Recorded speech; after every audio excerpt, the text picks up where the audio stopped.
This is the continuous reactor lab bench located within the pilot plant. The reactor lab features two feed tanks, two peristaltic pumps, two rotameters, and two reactant manifolds which can be used to feed four various reactor configurations. Reactor effluent is drained to a hazardous waste container.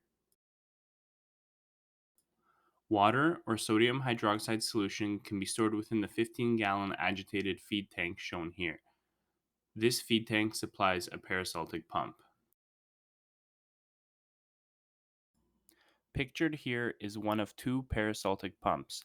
The pump speed can be regulated using the dial located on top of the pump. The pump transfers the sodium hydroxide solution to an elevated buffer tank.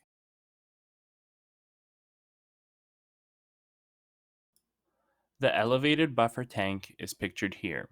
Reactant is continuously fed to the buffer tank, which supplies a manifold with a continuous flow rate under the power of gravity. Prior to the manifold, there is a rotameter featuring a flow control valve, which can be used to adjust and measure the flow rate of reactant entering the manifold. The function of the manifold is to direct incoming reactant solution to the appropriate reactor configuration through the use of control valves highlighted here.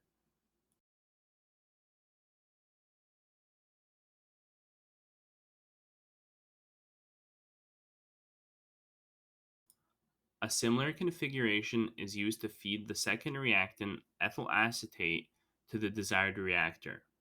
The ethyl acetate solution is stored in a 35-liter tank located below in the drain pan underneath the reactor bench, which supplies a peristaltic pump that feeds into the elevated buffer tank.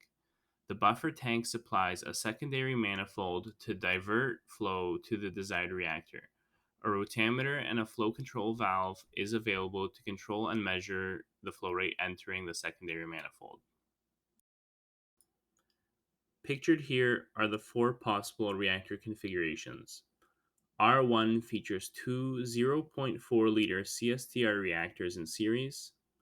R2 features a single 0.8-liter CSTR. R3 features a 0.8-liter PFR. And R4 features a PBR packed with 3 mm glass beads. The interstitial volume within the reactor is zero point 0.8 liters. This is a reactor configuration R1. Each CSTR features a stirrer with variable speed control.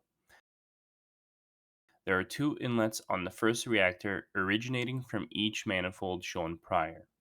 An injection port is also featured on each reactor where an impulse of sodium chloride solution can be fed to the reactor. Each reactor features an outlet from which effluent exits. For the case of R1, the effluent of the first reactor feeds into the second reactor. For all other reactor configurations, the reactant effluent is drained to the hazardous waste container located in the drain pan. Each reactor also features a drain for shutdown purposes. The liquid level within the CSTR is controlled by adjusting the height of the vertical stainless steel pipe. For instrumentation, there are temperature and conductivity probes within each reactor. The height of the temperature and conductivity probe must be adjusted to ensure there is no interference with the impeller. Here is R2. It is a 0.8-liter CSTR. Similarly to R1, it features two inlets, one outlet, a drain, and an injection port. Liquid level is also controlled using the height of the stainless steel pipe connecting to the reactor outlet. Here is R3. It is a 0.8-liter PFR. The reactant inlets are shown here and are mixed just prior to entering the PFR. Three drains and two atmospheric vents are featured on the PFR. The effluent exits at the top right of the reactor and flows to a waste container.